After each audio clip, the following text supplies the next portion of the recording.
Hi, Hello. hi everyone. We are just going to give a few more minutes for everyone to join before we start this live broadcast. So appreciate everyone's patience and we'll get started right away.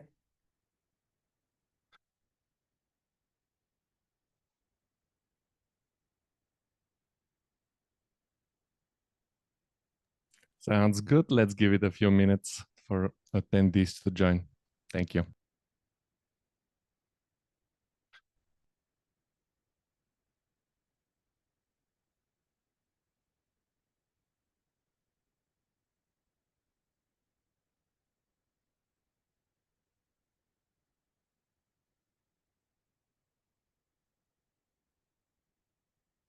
If anybody has joined in the last minute or so, just letting everyone know we're giving a few more minutes to let everyone join and then we can get started. Thanks everyone for your patience.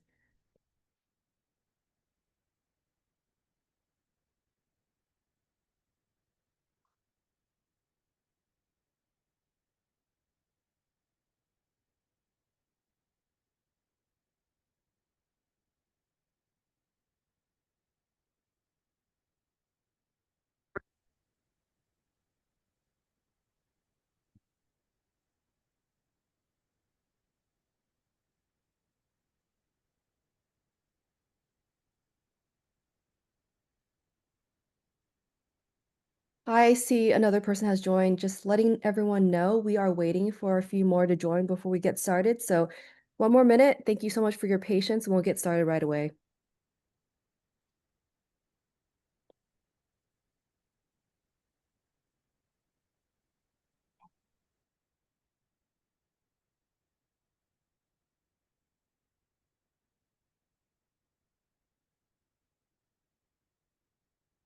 Okay, I think people have waited long enough. So Dimitar, let's get started. Hello, everyone. Welcome to today's webinar, Shadow APKs and Cloak Scams. Your coins aren't safe, friend. I'm Amania Den, and I am Marketing and Product Advisor here at Phishfort. And I'm joined today by Dimitar Petklov, who is our resident anti-fraud specialist and researcher extraordinaire. Dimitar, welcome to the live broadcast. Hey, thank you so much, Monia. Pleased to be here. We have a bunch of interesting, I hope, topics to cover when it comes to security and safety and cryptocurrencies. And the audience which we have tailored this for is both the end users and developers alike. So stick with us. Thank you. Awesome. I'm super excited about this webinar, but before we begin, I do want to take some time to do a little housekeeping.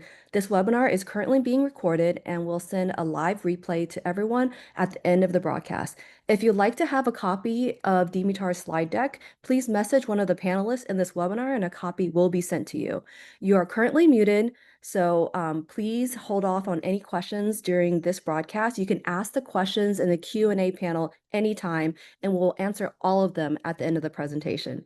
Now, I know your time is valuable and we're committed to giving you a great demo and session with Dimitar that can be applied to protecting your wallets. So remember, we have dedicated Q&A at the end. Please put those questions in your panel. And without further ado, Dimitar, why don't you take it away? Thank you so much. We, we have prepared about a dozen attack vectors when it comes to cryptocurrency scams. Some of them are nothing new, to be honest, but since attackers are constantly evolving and are coming up with new tricks up their sleeve, there have been quite a few incidents from the real world which we deem that are valuable to be shared, because whether it is supply chain attacks or maybe wallet tampering malware, those attacks can be pretty sneaky and could be devastating, especially if a developer gets targeted. So please be patient. And with each attack, we have also tips which hopefully can be useful to you. And in the end, we also will have a Q&A session. So I will hide myself so you can focus on the real nitty-gritty stuff, the details in our presentation, which we have prepared for you. So Once we are ready to roll, just give me green light, and now just let the magic happen. Yeah, let's get started, Dimitar. All right, thank you. Phishfort presents Common Crypto Scams Awareness Campaign, September 2025. I'm your host, Dimitar Petklov.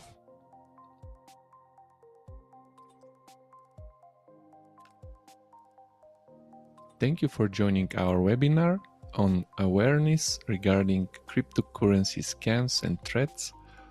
We'll be listing a dozen of those and a few more, and among each of them, we shall also be adding useful tips which may help you either as an end user, developer, or advocate of cryptocurrencies to stay safe online and do not risk losing your assets.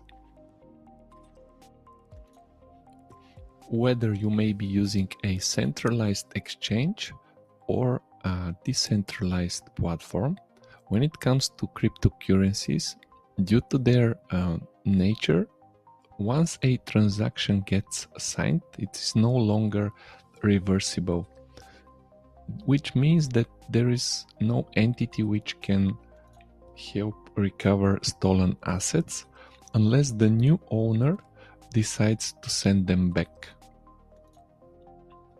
Granted, centralized exchanges do have some control and some means to help or seize or freeze assets, but even with centralized exchanges, it is of utter importance to make sure the recipient's wallet is correct, that the chain being used is the proper one, because even they cannot really assist in recovery if the end user commits a mistake and, let's say, uses the wrong chain or sends asset to the wrong wallet. This is where wallet tampering malware comes in place, but we shall cover this separately. Essentially, no matter if centralized or not, due to the immutable nature of crypto itself, most transactions are final and irreversible once signed. So this is why it is extremely important for end users and especially developers to verify everything and quadruple check all the nitty-gritty details, because even one letter or a number can make a difference. Seed phrase exfiltration or seed phrase stealing. It is one of the most common methods scammers would try to use to convince users to reveal their secret mnemonic seed phrase. Sometimes an error message would be presented to users via a fake phishing website or via social engineering or social media, where the error message will say there has been some corruption, please enter your seed phrase manually to begin restoration, rectification, verification, or other buzzwords like this, or other jargon which is typical for cryptocurrencies, even though most service providers and wallets strictly enforce and instruct users to keep their seed phrases safe. Often this is overlooked and users essentially give all their crypto assets away by handing over their security mnemonic phrase. So the advice here is to never ever reveal the secret seed phrase unless an actual wallet restoration is being done, which is extremely rare, like when my machine is being migrated or something like this. Unlike seed phrase stealers, wallet drainers would instead interact with users' smart wallet and would prompt them to sign transactions, which essentially also result in the same, which is wallet draining and theft of the crypto assets. When it comes to seed phrase stealers, the initial attack vector is usually fake customer support bait or fake technical support, while for wallet drainers, it is usually some sort of website which would promise rewards, let's say unlocking an airdrop, increasing APY percentage in yields, or it can also be via a fake technical support reason.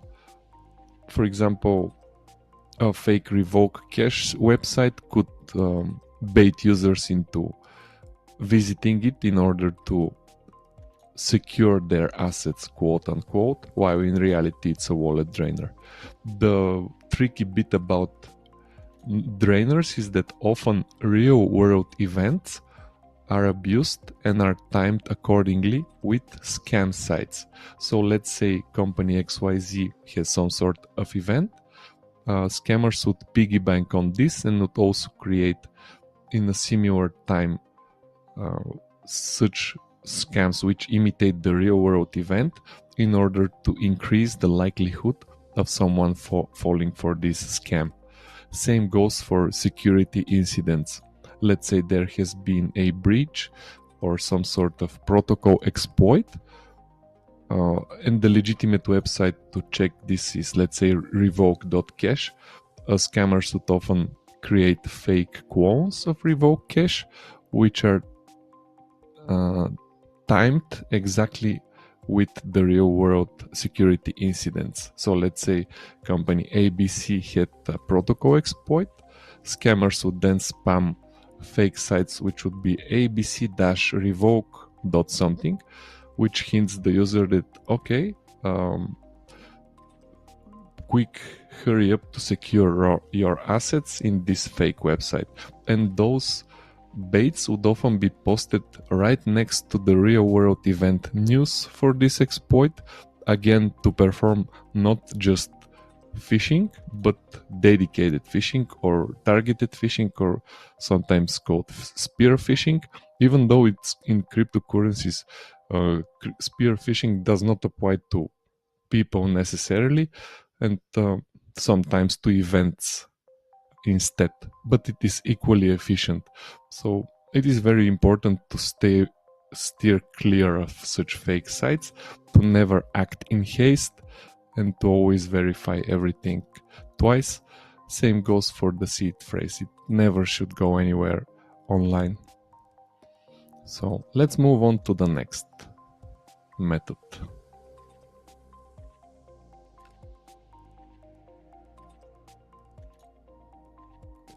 Fake YouTube, TikTok, Instagram, or other media videos are a common method that scammers try to exploit in order to lure users into executing malicious Solidity code.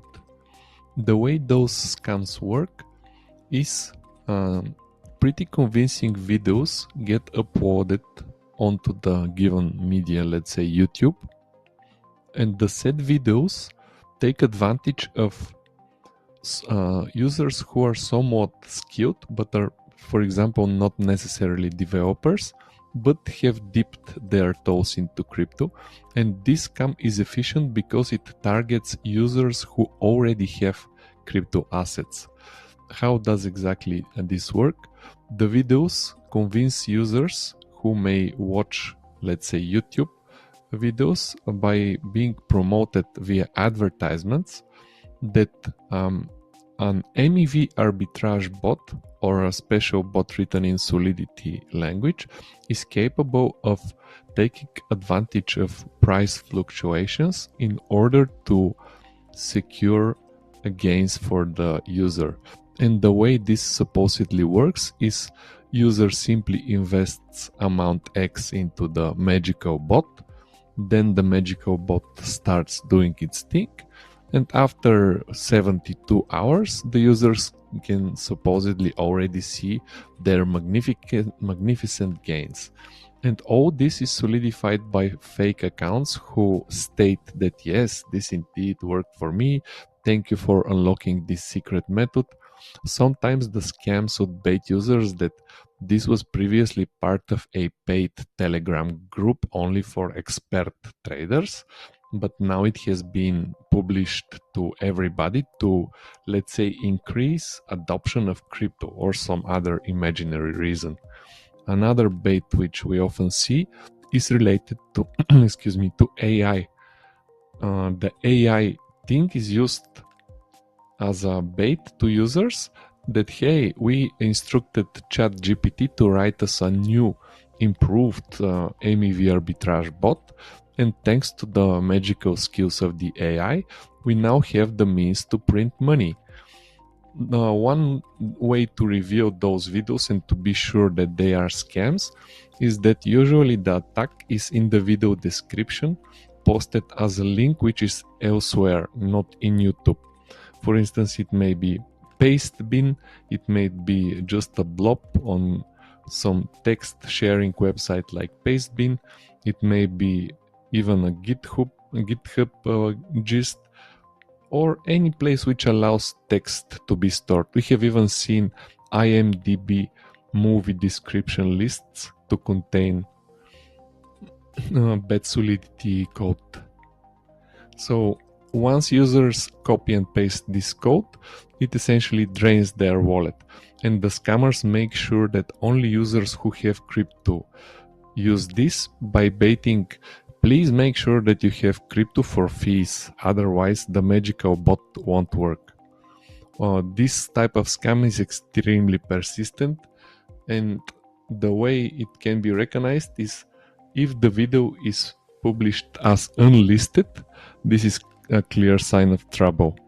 Usually the channels which host those videos would look like completely honest channels which may facilitate, let's say, lessons about cryptocurrencies, and the public videos will be completely non-malicious. They will be indeed good quality content, maybe AI generated, and the fake stuff is published as unlisted and only gets shoved down users' throats via advertisements. And those advertisements are targeted specifically towards users who are interested in crypto.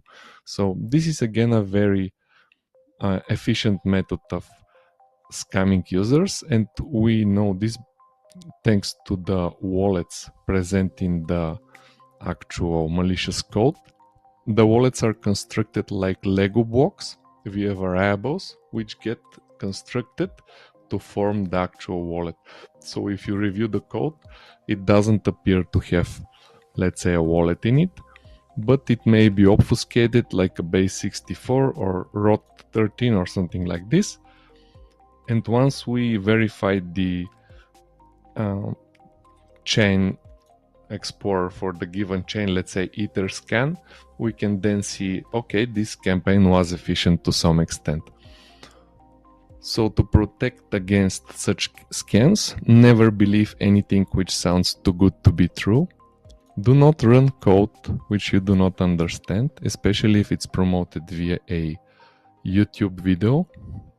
And if you see such a video, of course, report it so other users don't get scammed into this trap.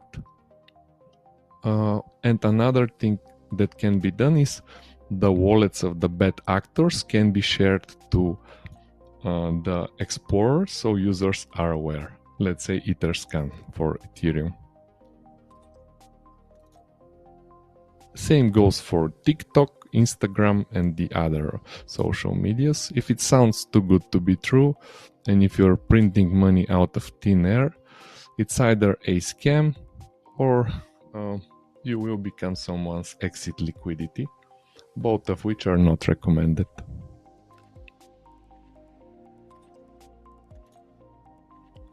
Bitcoin revolution scams. Those usually get promoted via deep fake videos or fake news articles, and supposedly a famous rich person is starting the Bitcoin revolution and they need some investors to onboard. Usually there is a sense of urgency, like there's last available few slots, and you can sometimes also see somebody just invested X amount of money. Those are all fake, and they would use geo targeting to present famous people depending on which territory user is in. Um, if you see Bitcoin revolution and some sort of investment opportunity, it's most likely dishonest. You should do the research.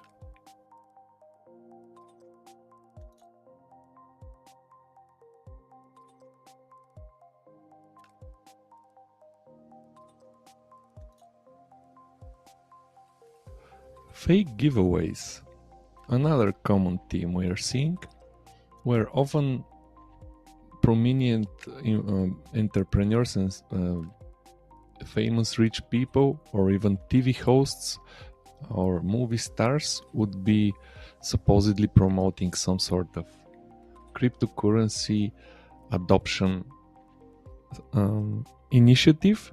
The common bit here is users are invited to send whatever amount of cryptocurrency to a given wallet, and then they are promised to receive the same amount doubled or quadrupled back.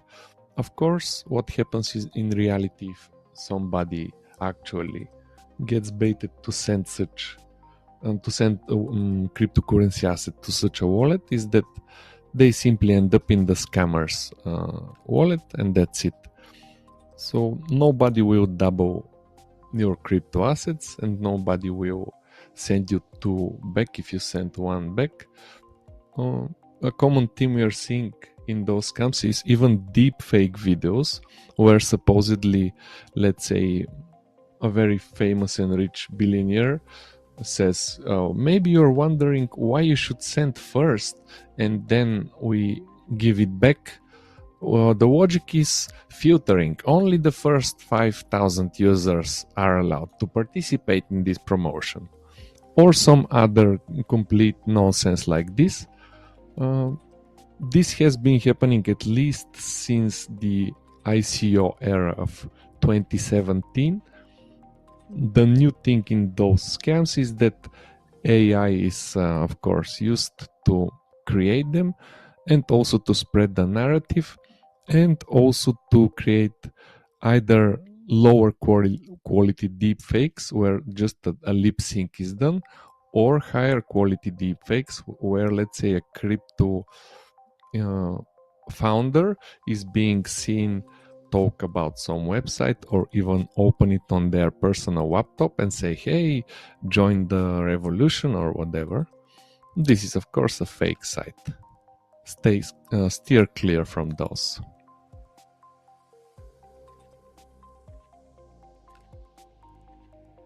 Supply chain attacks are pretty sneaky because they target developers rather than end users. Sometimes AI can hallucinate package names which do not exist, or threat actors can deliberately register fake extensions, for example, for helping Solidity developers. Installing such third-party extensions or libraries unvetted can result in compromise of developer machines, which can then be devastating if the developer has access to significant amounts of assets.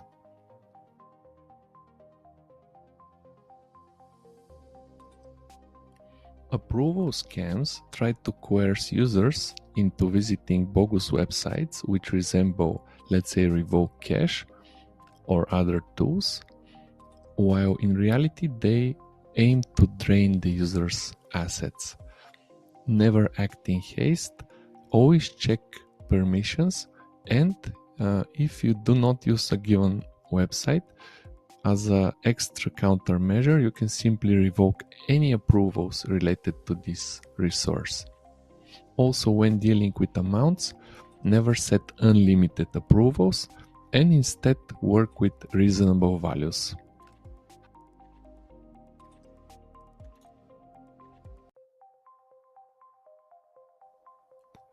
Wallet tampering. This is a sophisticated attack, which may consist of few stages. Usually targets of such attacks are not just random users, and instead the prominent figures like founders or DAO members. So those attacks are extremely sneaky due to their nature. The key bit here to remember is that um, a compromised device may lead to significant losses, even if a hardware wallet is used to protect the user's funds, because a regular rat or Trojan can be used to gain persistence in a target user's machine or device, and then once actor has established an initial foothold on the compromised device, they may be able to perform sneaky activities such as tampering with the user's wallet or deploying malware which would stay stealthy and only get triggered if a cryptocurrency wallet gets copy pasted in the clipboard, essentially replacing it. The first instance I mentioned about modifying the local wallet, this is based on a real world attack where MetaMask file was modified by a threat actor, which essentially presented a spoofed transaction once the user decided to perform activities, and even though they were using a hardware-based wallet, this did not in fact protect them because the hardware wallet does not support natively a lot of chains, and sometimes the data on the hardware wallet, like in this instance, is not really human readable data, so verifying it is not that easy.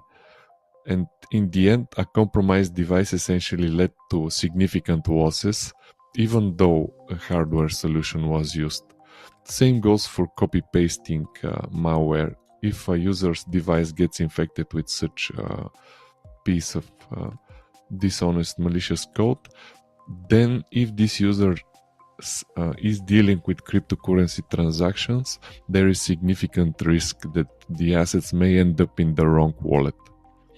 And last thing which I would like to mention when it comes to wallet tampering malware and similar activities from threat actors, we've seen even completely innocent looking apps like calendar or calculator being pushed to various APK sharing sites and even official sources. The users who are in geographical jurisdictions where official stores for applications may be blocked sometimes rely simply on Googling, let's say, WhatsApp APK or Telegram APK, and the results which may show up in the search engines sometimes are not the official apps, but instead are modified, laced versions of them, which would again function normally. They don't steal the user's credentials, for example, but if a message were to be sent by this user to another user via a chat, the cryptocurrency wallet would get replaced. This attack consisted of a significant amount of layers of obfuscation using living off the lens techniques, so legitimate infrastructure providers are abused, and the C2 servers and the laced messaging applications communicate in an encrypted manner. So even if a security researcher were to try to decipher this, they will simply see encoded obfuscated payloads and encoded C2 domains, which required significant amount of effort to be invested in order for the actual paywall to be shown. And those campaigns are mostly related to unofficial sources, even though we have also seen completely different apps which have nothing to do with messaging, just with added sneaky functionality. So the tip here is to avoid applications from unofficial sources, and if there are significant assets in control, it is best to use isolated signing machines which are not used for anything else, and possibly also a multi-signature solution like Safe in conjunction with hardware wallet, simply because there's too much at stake and the risk to reward ratio to threat actors is simply too lucrative. They attack non-stop, and even one high value victim can essentially fuel their operation financially for years ahead if they were to get scammed and then robbed. So wallet tampering is the one of the most significant pieces in this presentation, and it's also one of the most hard to protect against because the malware can be extremely stealthy. We've also seen in-memory implants only, which just don't leave any file anywhere, and they also use living off the lens infrastructure, so traffic blends right in, and even EDR software can miss it unless it's configured properly. But due to the nature of this cat and mouse game, actors will always come up with new tactics and scenarios, so end users and developers alike should remain vigilant.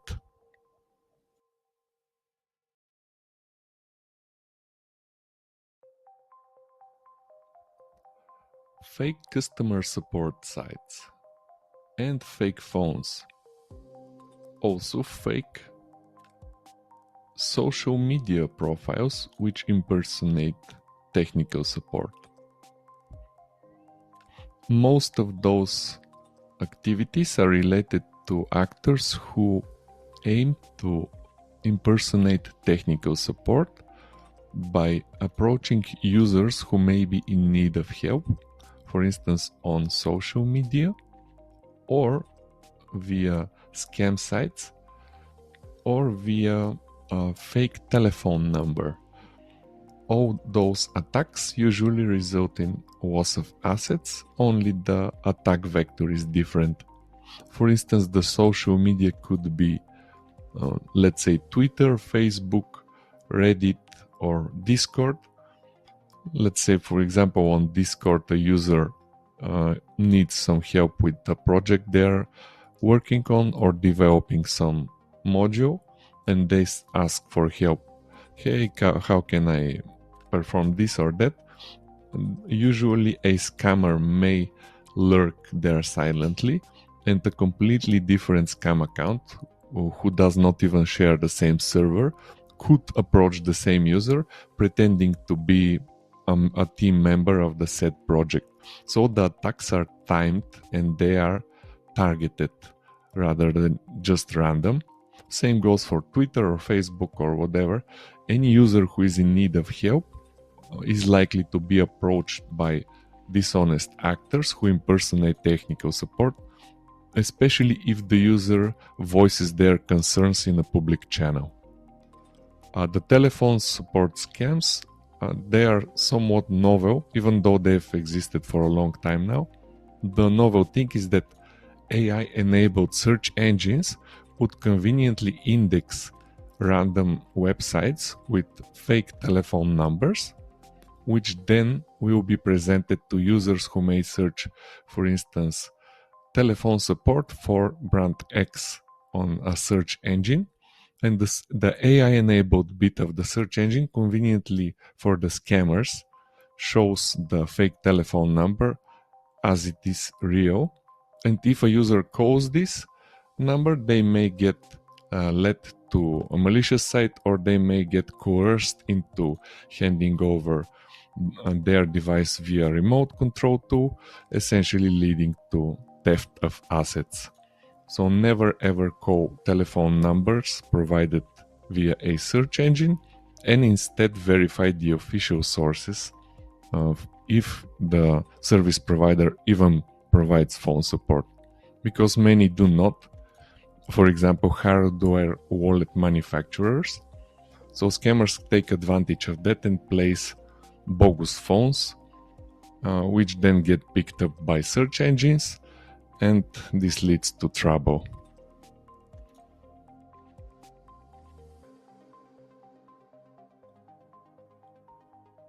Dusting attacks or fake NFT mints.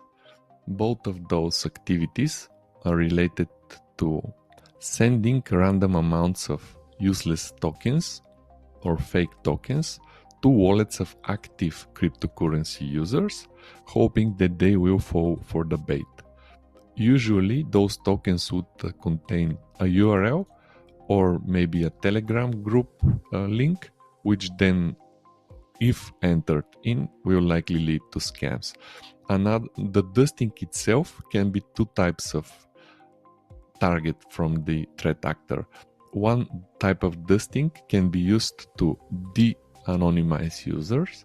So a wallet of interest may receive a fake token, or some real token, which is linked to some actor-controlled platform, and in order to quote-unquote cash out, the user is invited to visit the said platform, register there, and that way the actor can essentially see personally identifiable information regarding the owner of the said wallet. This only works if the user is naive enough to go and sign for the scam site.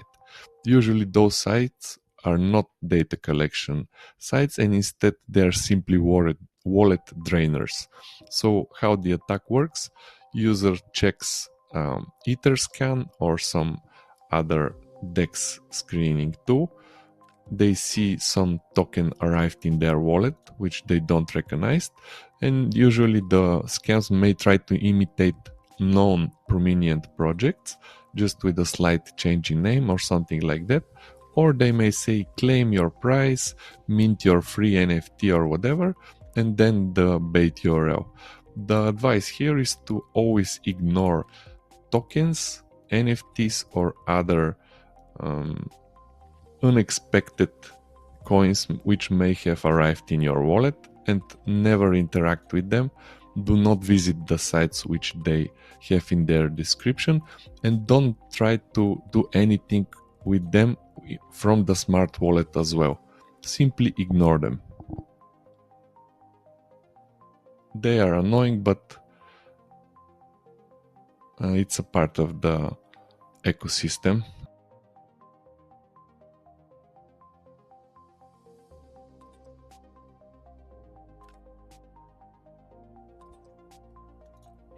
SIM swapping and social engineering attacks. Those usually go hand to hand together, because in order to facilitate such an attack, an actor initially should gain a foothold in the telecommunications provider which the target owner of the SIM card is subscribed to. And impersonating the end user, scammer can essentially perform an account takeover, coercing the support staff at the telco that they have, for example, lost their SIM card or something like that, and a new SIM card to be issued to them. This is extremely dangerous in situations where the said SIM card may be tied to a CEX platform like cryptocurrency exchange, and the two-factor authentication method is not, let's say, software token, but instead SMS message. The same goes for emails or other accounts the user may own. And in such occurrences, attackers would usually try to do their best to lock out the user from all their accounts in order to slow down investigation and retaliation efforts and attempts to stop the scammers' activities. As there is no real remediation against this attack, the best bit here as an advice is to simply rely on a software token or even a YubiKey and not a phone number when it comes to 2FA or MFA.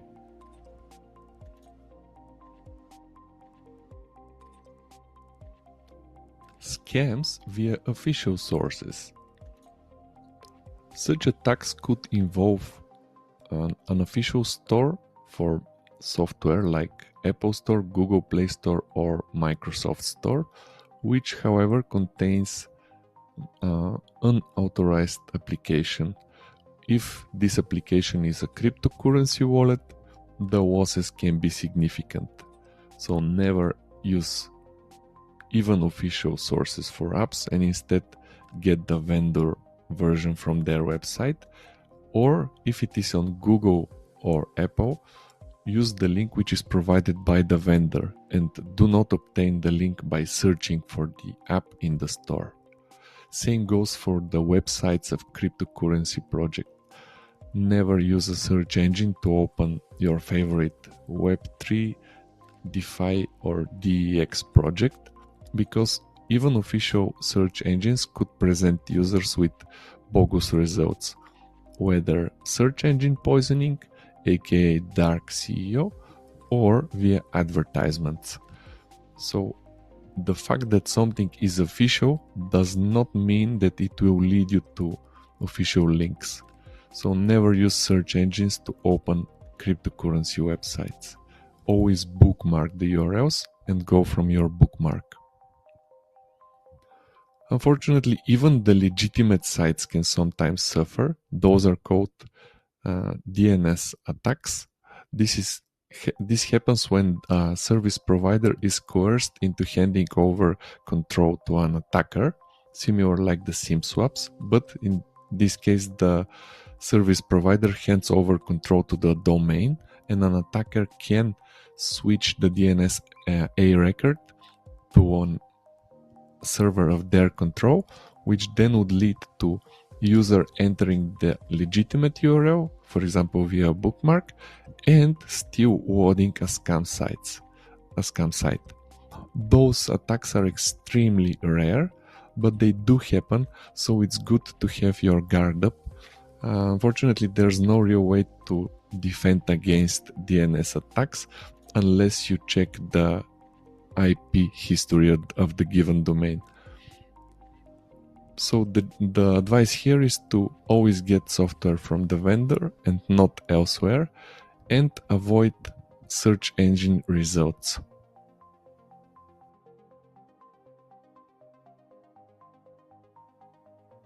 Shadow surfing and physical security. Cryptocurrency users face the danger of real physical attacks, and there have been a lot of cases which show this. And there's a real danger because there have been leaks related, unfortunately, to PII of users and consumers which have purchased cryptocurrency wallets. So the wrench attack, in quotes, is not to be underestimated as a danger. Users are advised to be discreet, especially when it comes to conferences, and also avoid the risk of shoulder surfing. Stay vigilant and stay frosty.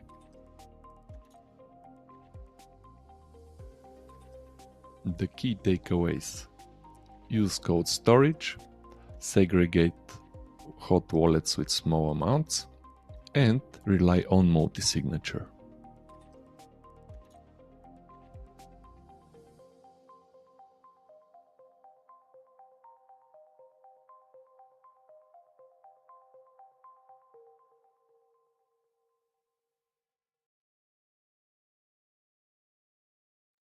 Wow, that was intense. I hope we didn't lose everybody. It was so long, but hopefully useful. Thank you. Yeah, Do we have any questions possibly? Dimitar, yeah, that was a fantastic presentation. For the audience, just put your questions in the Q&A panel on your screen. I'm going to open the panel right now and open it up to questions. So, Dimitar, just very quickly, let's see. The first question I have here is, can I use a different web browser for wallet and chain segregation? Yes, that's a great idea. This is essentially like keeping, let's say, euros in one wallet and dollars in another. This is what you can do that way. Let's say you can put one browser with BSC chain and another with Ethereum or whatever, and that can minimize the risk of missending or something like that. That's a great question and a good suggestion, actually. Great. Give me one second while I pull up the next question. It says, what tools can you use to increase Web3 security?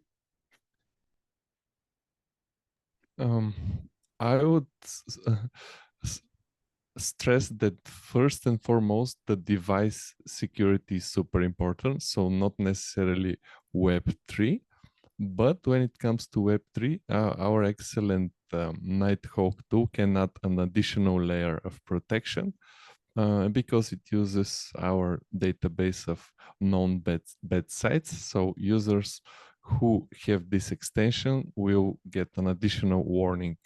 So that would work. Got it. It looks like here the question says, how do you verify if a token is bogus?